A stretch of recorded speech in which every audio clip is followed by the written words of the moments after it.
आप लोगों ने मेरा पहले वाला वीडियो ज़रूर देखा होगा जिसमें मैंने 5 तत्वों को कैसे आप यूज़ कर सकते हैं अपनी लाइफ में डिमांड और डिज़ायर्स को फुलफ़िल करने के लिए, ये बताया और उस वीडियो को काफ़ी लोगों ने पसंद किया, सवाल भी आए। आज इस वीडियो में मैं उसी 5 तत्व के आधार पर ना यंत्रों का एक आपको इन्फॉर्मेशन देने जा रहा हूँ। ये बहुत इम्पोर्टेंट है, अगर आप यंत्र में बिलीव करते हैं और करना भी चाहिए। क्यों? क्योंकि अगर आप देखें गुजरात में ना एक बहुत प्रसिद्ध मंदिर है, बहुचारी माता जी का मंदिर, वहाँ पे भी यंत्र की पूजा होती है। अगर आप साउथ में चले जाएँ आंध्र प्रदेश में तो तिरुपति बालाजी में भी यंत्र की पूजन होती है। गुजरात में अंबाजी माता जी का जो मंदिर है उसमें भी यंत्र की पूजन होती है। मतलब आप ये मान के चलिए यंत्र ना सर्वोपरि है। यंत्र में शिव भी हैं, उसमें शक्ति भी है। इसलिए अगर सही यंत्र मिल जाए, उसकी विधि मिल जाए या इंसान उसको जागृत करके पा ले अपनी लाइफ में, तो उसके ना काम बड़े आसान हो जाते हैं। मतलब आप ये मान के चलिए 100 अगर किसी का डिमांड है तो उसमें से 80-90% मतलब 80 या 90 डिमांड्स उसकी फुलफिल हो जाती है। बट यहाँ पे पॉइंट आता है यंत्र कैसा है और वो जागृत आपने कैसे किया या करवाया किसी से। मैं हमेशा यही बोलता हूँ कि यंत्रों को जागृत आप हमेशा ज्योतिषाचार्य से करवाइए। मैं जब किसी को यंत्र जागृत करके देता हूँ, जैसे मेरे पीछे खुद मेरा जागृत यंत्र है, जब मैं देता हूँ तो उसकी प्रॉपर विधि होती है और वो समय लेता है। जो अमूमन समय रहता है किसी भी यंत्र को जागृत करने का, वो 18 से 27 दिन रहता है और किसी किसी केसेस में वो कम भी रहता है, जो कि 9 से 18 दिनों का था। डिपेंड करता है कि किस सिद्धि के लिए या किस डिमांड के लिए आप वो यंत्र का निर्माण कर रहे हैं। आज मैं जो आपको यंत्र देने जा रहा हूं, मतलब जो आपको स्क्रीन पे मेरे साइड पे दिख जाएगा, ये यंत्र जो है बेसिकली सर्व कामना सिद्धि यंत्र है। इसको कोई भी बना सकता है, कैसी भी कामना हो, एक्सेप्ट आप किसी मृत्यु की मतलब किसी की मृत्यु की कामना नहीं करेंगे, आप किसी के साथ वशीकरण नहीं करेंगे, आप किसी के साथ कोई भी मतलब जेलसी हो तो आप उसको दबाने की कोशिश मतलब किसी के बुरे के लिए कामना करके इस यंत्र का प्रयोग नहीं करेंगे। अगर करते हैं इन केस मेरे बताने के बाद भी ये उल्टा आपके ऊपर बैकफायर करेगा। इसलिए इसको यूज करना मतलब आप खतरों से खेलने के बराबर होगा अगर गलत इंटेंशन के साथ करते हो। बट अगर पॉजिटिव इंटेंशन के साथ इसको यूज करते हो ना, तो ये आपका सबसे बड़ा सपोर्टर होगा, सबसे बड़ा फ्रेंड होगा, सबसे बड़ा आपका गुरु होगा। तो आप इस यंत्र को बनाने के लिए आपको ना 2 चीजें की जरूरत है। पहला तो आपको पीला या केसरी वस्त्र, इस वस्त्र पर आप लाल सिंदूर से इस यंत्र को बनाएंगे।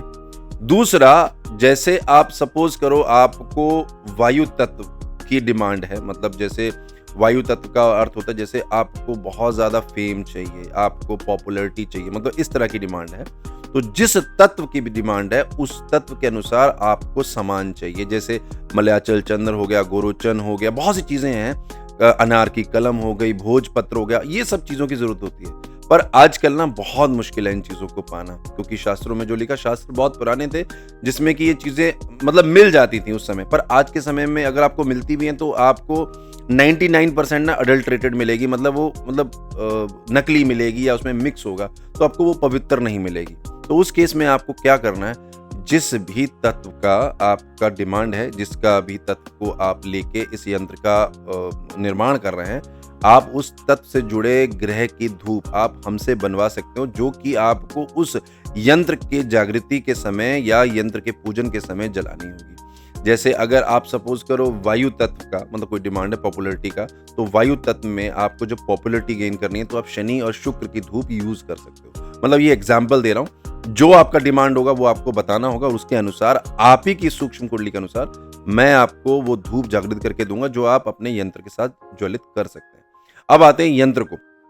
जब आप उसको पीले या फिर केसरी वस्त्र पर लाल सिंदूर से बनाएंगे तो आप उसको उस दिशा में रखेंगे जिस दिशा में आपका ये है तत्व जो डिमांड है वो है। फॉर एग्जाम्पल आपको जल से संबंध आपका कोई डिमांड है, जैसे कि आपको किसी से प्रेम है, वो प्रेम उस इंसान को भी है, बट आप दोनों के ना बीच में फैमिलीज इश्यूज हैं जो कि सॉर्ट आउट नहीं हो रही। तो प्रेम कहाँ से आएगा? प्रेम आपको चंद्र से मिलेगा।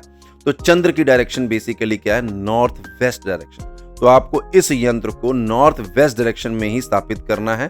उसको आप एक लकड़ी के बॉक्स में, आप छोटा सा बॉक्स कहीं से भी ले सकते हैं, ऑनलाइन परचेज करें या जनरल स्टोर से जाके परचेज कर सकते हैं। उसमें आप उसको फोल्ड करके रखेंगे और उसी धूप से, जो धूप मैंने आपको भेजी होगी, उसको वहां पे ज्वलित करेंगे सुबह और शाम। और जो संभावित मंत्र होगा आपकी कुंडली के अनुसार जो इस यंत्र को हमेशा जागृत करके रखेगा, पावर अप करके रखेगा, वो आप जलाएंगे। अब अगर आप उस यंत्र को बनाते हैं और उसकी अगर आप रोज मतलब 108 बार पूजन करते हैं उस मंत्र का, तो उस यंत्र को ना जागृत होने में समय नहीं लगेगा। और जब जागृत हो गया तो जो आपने संकल्प लिया है, जो आपकी डिमांड है ना, उसको पूर्ति करने में ना आपको सपोर्ट मिलना शुरू। अच्छा, अब एक चीज और चीज समझिए इसमें, जो यंत्र है वो बेसिकली आपको एक चीज समझ लेना है कि वो यंत्र आपके लिए एक भगवान है। क्योंकि देखिए, मैंने आपको 3 मंदिरों के नाम बताए, अंबाजी माता, बहुचारी माता और तिरुपति बालाजी। सब जगह ऐसे बहुत से मंदिर है जहाँ पे यंत्र का पूजन होता है। तो यंत्र को मात्र आप एज अ सपोर्टर या रेमेडी समझ के नहीं, क्योंकि यंत्र में ना शिव भी हैं, शक्ति भी हैं, तो उनको भगवान के स्थान देना है आपको। इसलिए जब भी आप यंत्र का निर्माण करेंगे तो उसका आदर हमेशा होना चाहिए जब तक उस डायरेक्शन में है। तो इस तरीके से अगर आप ये करते हैं ना, तो आपको डेफिनेटली आपके डिमांड्स, आपके डिजायर्स फुलफिलमेंट आपकी लाइफ में मिलेंगे। सीता।